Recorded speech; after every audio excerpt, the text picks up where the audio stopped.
അസ്സലാമലൈക്കും വറഹ്മത്തുള്ളാഹി വബറകാതുഹു. പ്രിയപ്പെട്ട സഹോദരി സഹോദരന്മാരെ, പരിശുദ്ധ റജബ് 27 നമ്മളിലേക്ക് ആഗതമാവാൻ പോകുന്നു. ലോക ജനത വളരെയധികം മഹത്വവും ആദരവും നൽകിയ പുണ്യദിനം, നമ്മുടെ ദുആക്ക് ഉത്തരം കിട്ടുന്ന പുണ്യ ദിവസം, മുത്ത് നബി സല്ലല്ലാഹു അലൈഹി വസല്ലമയുടെ ഇസ്റാ മിഅ്റാജ് ആകാശയാത്ര കൊണ്ട് അനുഗ്രഹീതമായ ദിവസം. അങ്ങനെ ഒരുപാട് മഹത്വങ്ങളും ശ്രേഷ്ഠതകളും അത്ഭുതങ്ങളും നിറഞ്ഞ ആ ദിനം നമ്മളിലേക്ക് ആഗതമാവാൻ പോകുന്നു. എല്ലാവരും ആരാധനകൾ കൊണ്ട് ധന്യമാക്കുക, ദുആ ചെയ്യുക, ആരും തന്നെ പാഴാക്കി കളയരുത്. ചൊവ്വാഴ്ചയാണ് പരിശുദ്ധ റജബ് 27, തിങ്കളാഴ്ച സൂര്യൻ അസ്തമിച്ച രാത്രിയാണ് റജബ് 27ന്റെ രാവ്. ചൊവ്വ പകൽ എല്ലാവരും നോമ്പ് നോൽക്കൽ പ്രത്യേകം സുന്നത്താണ്. തിങ്കളാഴ്ചയും ചൊവ്വാഴ്ചയും നമുക്ക് നോമ്പ് നോൽക്കാം. റജബ് 27ന്റെ നോമ്പ് നോറ്റാൽ 60 ദിവസം നോമ്പ് നോറ്റ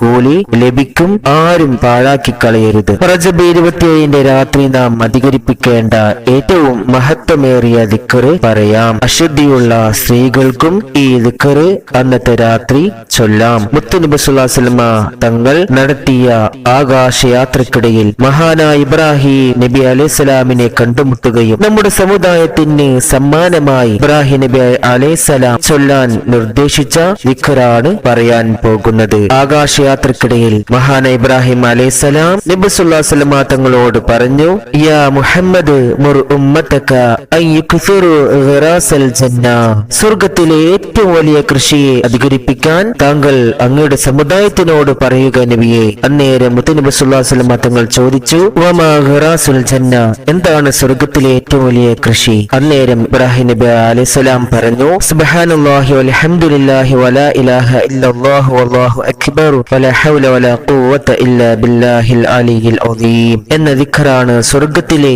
ഏറ്റവും വലിയ കൃഷി. പ്രിയപ്പെട്ടവരെ, ഈ ദിക്റ് സാധാരണ ഒരാൾ ഒരു വട്ടം ചൊല്ലിയാൽ തന്നെ ആ ചൊല്ലിയ വ്യക്തിക്ക് വേണ്ടി സ്വർഗ്ഗത്തിൽ അല്ലാഹു ഒരു വൃക്ഷം നട്ടുപിടിപ്പിക്കുമെന്ന് മുത്തനബി സല്ലല്ലാഹു അലൈഹി വസല്ലം തങ്ങൾ പറഞ്ഞിരിക്കുന്നു. അതുപോലെ ഈ ദിക്റ് ദിവസവും പതിവാക്കുന്നവർക്ക് മരണസമയം ഈമാൻ സലാമത്ത് ആവുകയും സ്വർഗ്ഗപ്രവേശനത്തിന് കാരണമാവുകയും ചെയ്യുമെന്നും ഹദീസിലുണ്ട്. എന്നാൽ മിഅ്റാജിന്റെ രാത്രിയിൽ ഈ ദിക്റ് പതിവാക്കിയാൽ അചഞ്ചലമായ ഈമാൻ വർദ്ധിക്കുകയും സ്വർഗ്ഗപ്രവേശനം ലഭ്യമാകാൻ കാരണമാവുകയും ചെയ്യും. അതിനാൽ തിങ്കളാഴ്ച രാത്രി ഈ ദിക്റ് എല്ലാവരും പതിവാക്കുക.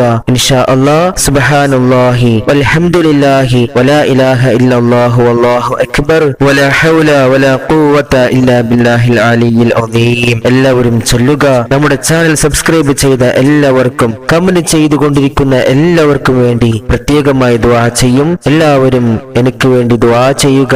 അസ്സലാമു അലൈക്കും.